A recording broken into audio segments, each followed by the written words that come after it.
Welcome to the Celebrity Gourmet Podcast, where we feature top bakery and specialty food entrepreneurs from around the world and share stories and tips on how to create a successful life in the baking world.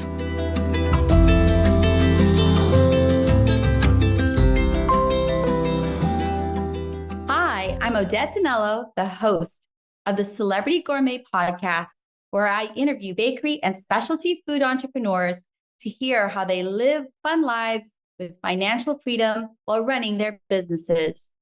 Today's episode is brought to you by Celebrity Gourmet Ventures, Inc., Celebrity Cake Studio, and Dragonfly Cakes, a family-owned and operated specialty bakery in Tacoma, Washington. At Celebrity Gourmet, we have been baking joy into all of our artistically designed cakes and desserts for 25 years. We are proud to work with a vibrant team of cake designers and bakers who help you celebrate the sweet moments in your lives. We have received numerous awards, including winning Best of Western Washington for many years in a row and various small business accolades. To learn more about how you can celebrate yourselves or the ones you love, visit celebritycakestudio.com and dragonflycakes.com or email us at info@celebritycakestudio.com. I have Chad Franzen here of Rise 25, who has done thousands of interviews with successful entrepreneurs, investors, and CEOs, and we have flipped the script, and he will be interviewing me. Hey, Odette. How are you doing? Thanks so much for having me today. Thanks for being here with me, Chad. Sure. Hey, I have some, we talked on a previous episode kind of about your story and how you've kind of navigated your way through the industry up until this point. I have some more questions for you today, kind of maybe from a customer perspective or just a general observer's perspective from somebody who's curious about the cake industry. Are you up for it? Yep. Okay, sounds good. Hey, tell me, how does a new customer generally find you and what does that interaction look like? Most of our customers come from referrals. We've been in business for next year going on 25 years. So we have a lot of referral business coming to us, but a lot of our new customers come through us through our website, which is beautifully done and very easy to navigate. Those are the two things. For our wholesale line, Dragonfly Cakes, they find us in stores like Whole Foods or in catalogs such as Harry and David or Mackenzie and Company. They find us in small tea rooms all over the country. So a lot of it is when they find us, they taste our products, and then they end up looking for us and buying direct or through our distributors. Describe for me, if you could, your ideal customer. Our ideal customer are people who we actually segmented them into the typical, love language of people. Mm-hmm. And the love language of our ideal customer is acts of service and gift giving. So people who want to celebrate people's lives, they are the ones who host parties. They're hospitable. They find beauty and share beauty with others. They love to give gifts. Those are our ideal customers. When you're putting together whatever you're making for a customer, where do you kind of get your inspiration? So many times our inspiration comes from our customers themselves. We ask them for maybe a theme that they're doing for their occasions, maybe exactly like the feel of the place, like maybe interest of the person that they're celebrating. And then we take that theme and expound on it. So a lot of it starts from the customer and then we iterate. For our retail side, we have a line of signature products where we research what we love internally, and then we express that out. So we have both internally driven, externally driven inspiration. You've been doing this for quite a while now. How much has your kind of vision for what a cake, for example, should look like when you hear what a customer wants now compared to when you first started? Did you just take exactly what they wanted when you first started and put it there, whereas now you hear something and you've got like a much grander, kind of a grander vision? So I started decorating cakes when I was 10 years old. So Mhm. before it was very mass produced, more like the cakes that you find in grocery stores. I could decorate that with my eyes closed, literally, because I decorated hundreds of them, no thought to them, basic designs. But now, after the popularity of cake decorating started rising in the 2000s, we were able to give ourselves creative license, and we actually could direct people's sensibilities around what looks good or not. But when we first started doing cakes, back in 2000, 1999 or 2000, there was a lot of interest in the Wilton style cakes, which, lots of bridges, lots of, fluff of lace and all that, which is my strong suit. I can do that so quickly. And then it moved towards rolled fondant. And, we advise people, or I advise my clients and customers, depending on what the look and feel that they want and the purpose of the cake is, because a cake is not just cake. It marks an occasion. So some people, it's the big deal. It's the centerpiece of the occasion. Some people, it's just dessert. So we advise them accordingly. I usually disincentivize clients from ordering things that would not be purposeful. Just tell me about you. You said you usually kind of disincentivize people depending on their intentions. Yes, like for example, if they want a black cake or a dark blue cake, right? So I would say, well, that's going to color everyone's mouth. Do you want that? Some people, they want that because they think it's funny. Some people no, because it's a wedding. Or I would say, you know what? It's going to be a hot day. Don't do that whipped cream outside. It's going to melt. And so we basically advise them on the practicalities of ordering a cake. So we're a guide. We guide them so that it's not, it doesn't become a complicated issue. Just because we've been in business for so long, we know exactly what's going to happen. We've made thousands and thousands of cakes. We've never missed a delivery. So we know how and what to do to make things successful. For our Dragonfly line, we actually direct those designs for our customers, for our wholesale customers. And we just follow our own instincts and then we present it. We had a big client one time where they would actually ask for custom designs and then we just work with them. We're very easy to work with because first and foremost, we're creatives and my entire organization is filled with creative people. So we have all kinds of ways to fulfill design requests and customizations in some ways that are workable and are beautiful, that fits the profile of our clients. Do you like have kind of a screening so you can find out, is this just for dessert or is this going to be the centerpiece? And how does that look? What does that look like Yes. for a customer? Yeah, we ask them. So how many people are you having? For example, like these big occasion cakes, some people, they just want dessert. They don't care that it's just cake. It's a nothing to them. Some people, it is the thing. It is the main thing of their event. It marks that event. I've had a customer who came in a few months ago. She had just ordered her daughter's 21st birthday cake, and she had a piece of this baby's first birthday cake that she ordered from us that she moved in her freezers from house to house to house, wherever she's moved, so that it can match the 21st birthday of this young girl. So Wow. it's a big deal. So Sure. every year ordered a cake from us up to her 21st year. So it's a big deal. And some people's weddings, it is a big deal. It's what they remember most. For the occasion, it's usually for weddings, it's the bride's dress and then the cake that people talk about. And for our wholesale line, people buy us presents. They send it to their moms. We We mail things to show that people are thinking of them, and it's a special way of expressing love. So yeah, we are very conscious of the importance of what we do, and we do not take it for granted. Being in the food industry can be kind of adventurous. How have you survived or thrived in the food business for 25 years?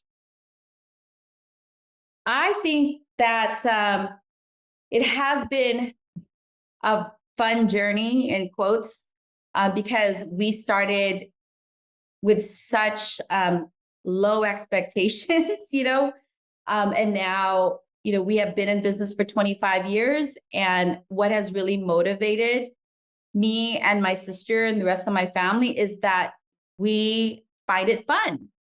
Like, we just find decorating cakes fun. We find, doing events fun and designing fun. So it really, of all the challenges, all the fun that we have outweighs the problems.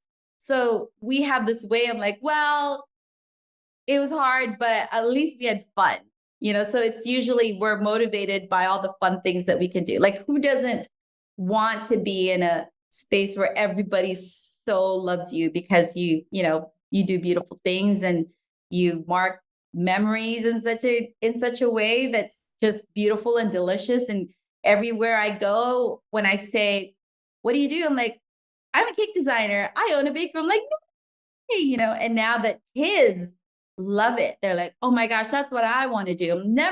I've never had that before when I was growing up. No one ever said, I want to do cakes when I grew up, but now a lot of the kids they watch these shows. They think that, what I do is like a dream come true, which in some ways it is. Like, who doesn't love going to food shows as part of your job, and tasting everything and having talks about cake and dessert?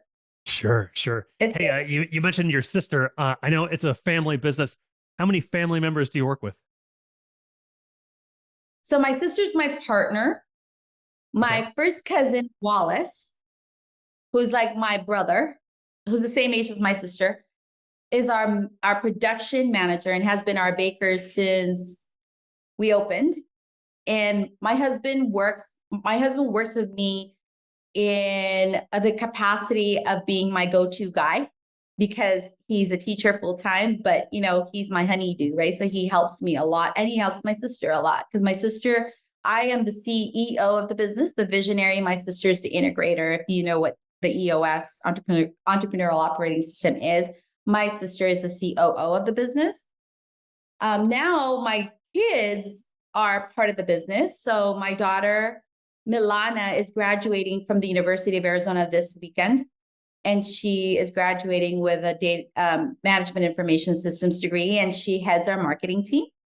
My son he's learning to decorate cakes, although he's studying economics and political science at the University of Washington. So they love the business. They grew up in it. They have fond memories of it. We just did a recent food show, the Northwest Food Show, which is our first B2B show.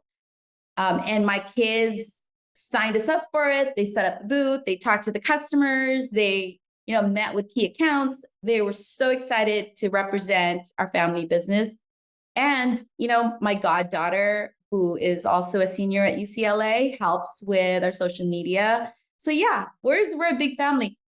We have Sage, who I've known since she was 4 years old. She's our customer service manager. She's a daughter of a customer that who I met her when she was 4, and she has been working with us since she was in high school. So yeah, it's a big family that I feel like I'm in, and everybody who comes in here, we absolutely adore and treat them very, very well. We have a really good work culture. Would you say that working with like if I was working with my sister, she and I probably started arguing when we were 2 and 3 years old. So we might take, you don't take those arguments as seriously as you might with a coworker. Is that kind of a benefit if you do argue? Is that kind of a benefit to working with family like that? So my sister is 10 years younger than me. Okay. And we do not leave things unsaid. Okay. So if there's an issue, we work it out. Mm-hmm. That's the thing. We over communicate. and we overdo, like over communicate. My husband and I have been married for 27, going on 28 years. And imagine running a business alongside a marriage, right? And raising children and all that. And we just over communicate, and we have a disagreement. It is a disagreement. And we have leadership meetings where we're disagreeing the entire time. And people tell me I'm too much, and I tell people they're too much. And, we sort it out, we hash it out. So there's no like lingering things that is unsaid. That's how we've worked it out this entire time. And then when we have major issues, we really hone in on things that are issue related, or is it personal? So we work as a family, and we have prioritized our relationship as a family and with our team above anything else. So I think that's what helps. That's what has kept us going and working with family. I love working with we vacation together. We talk about stuff together. She's the person I call if, like, I don't know, the cat's up in a tree, what do I do? It's like she and I are really good compliments, and all of us we complement each other very well. I'm sure you are, given your background and your abilities, I'm sure you're a creative person at heart. How does that jive with kind of having to run your own business? It's not easy, because I literally, if I had the choice, I'd probably just sit in the decorating room and make cakes all day and not pay attention to anything else, because it's fun. It is really fun. And it is way different feel in your body to be decorating a cake, which is super relaxing and right-brained, creative, versus looking at financials, for example, or talking to banks and, dealing with regulations and things like that. So I've had to separate all of that and say, you know what, I only can focus on this right now.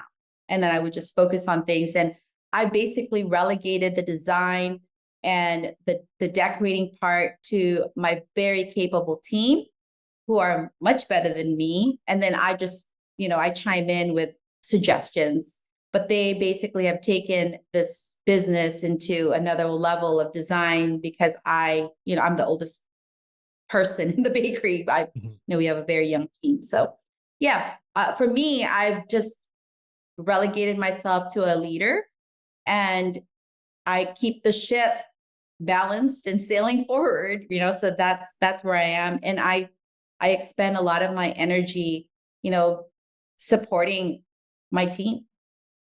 I have a couple more questions for you. The first one, I can tell that you love what you do, and it's your passion, and you've been doing it for a long time. What is your biggest challenge, or maybe the one thing that's like that kind of like is demotivating? What don't you like about it, if there's anything? Well, there's a lot of things, right? So there's a lot of things that can demotivate me. Because we, through COVID, we basically pivoted our business to mostly wholesale. To be told by big companies that, oh, that's too expensive. What you do is too expensive. We can buy it elsewhere for cheaper. That's devalues life energy of people who are actually making it versus machine-made stuff. Mm-hmm. So it's disheartening to me. There's a lot of regulatory things that we have to deal with as a food business, be it the federal level or be it the local level. We have to deal with a lot of regulations, especially through COVID. That was very challenging. And keeping our customers and our team, supported through very, very, some people, we all have mental health and emotional, challenges, especially through, like I said, through COVID. It's a lot of grief. There's a lot of, people just need support, and there's a lot of love that needs to go out to everyone. And that can be taxing, especially if you have all these regulations and all these price squeezes and all this stuff. You're managing it and keeping the business, solid and the ship going while keeping your team going, that can be very challenging. Yeah, I would imagine. Last question for you then, just get the kind of the counter to that. What do you love most about it? What really excites you each day?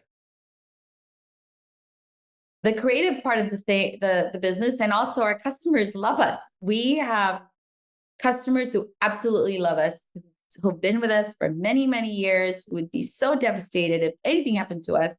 When we shut down during COVID, it was just like, oh no, and you just think, I just own a little bakery. I'm like, no, people really value what we do. And that is super encouraging. And the fact that we have fun is a good synergy around it. And also we have an amazing team. That's what I love. One of the reasons why I work mostly from home is because I get so distracted at the bakery. I end up just like chit-chatting in the break room and, eating samples and, all of this stuff. It's a fun business. And it continues to challenge us, and it continues to be such a learning opportunity. It is like its own, Coursera or masterclass every day, because you're learning something new every day. And that is what's fun. That's and awesome. The fact that my kids absolutely love it too. So we have common language, and I feel like we're going in the same direction, and it brings joy to our lives. So yeah, who wouldn't love that?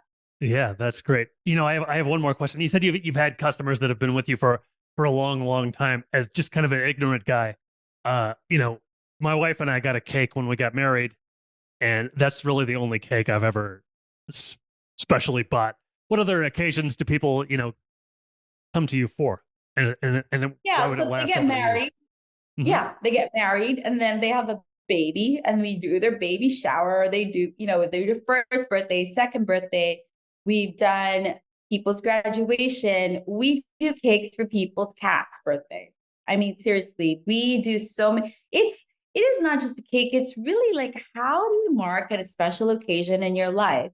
And some people, they mark it with, a cigar, or they mark it with, a good bottle of vodka. Well, some people actually use cake. So we have a lot of customers who celebrate with our products. And that is something that we really think is very cool and fun, because we hear about people's, like, the transitions of people's lives, and it's neat to see that. It really is. Yeah, that's awesome. You're really a big part of those people's lives. Hey, Odette, it's been great to talk to you. Very informative, very interesting. Thank you so much for letting me be with you today. Thank you, Chad. Thanks for being here. Sure. Yeah. So long, everybody. Thanks for listening to the Celebrity Gourmet Podcast. We'll see you again next time, and be sure to click subscribe to get future episodes.